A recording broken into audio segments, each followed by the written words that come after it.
Hi folks, my name is Mike Paslick with Watermark and Company, and today we want to talk to you about some of the things that you should know as a homeowner when it comes to framing a house, framing a room addition, or a patio cover.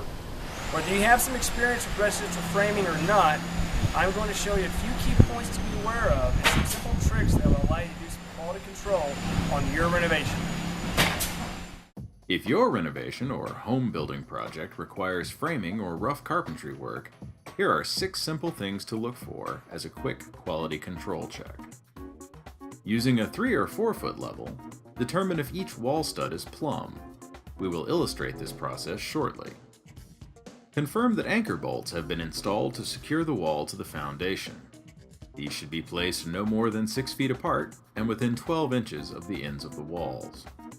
Double check that the sill or bottom plate of the wall is caulked or glued to the foundation to eliminate air infiltration. Additionally, confirm that the bottom plate is pressure treated.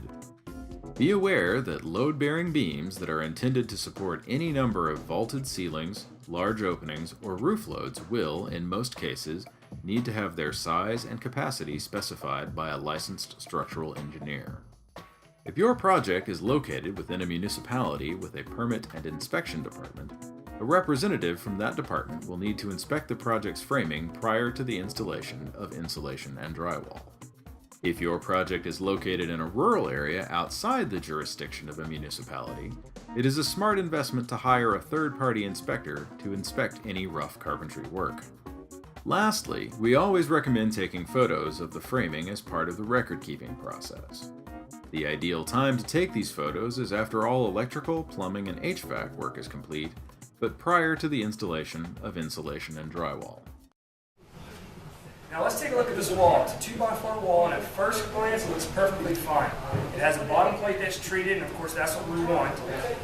The reason it needs to be treated is because we want to keep moisture from getting into that wood through the foundation. We don't want the moisture wicking through the foundation into the lumber and rotting it out. We can also use a sill sealer, and this will serve 2 functions. One, it's going to be an air gasket.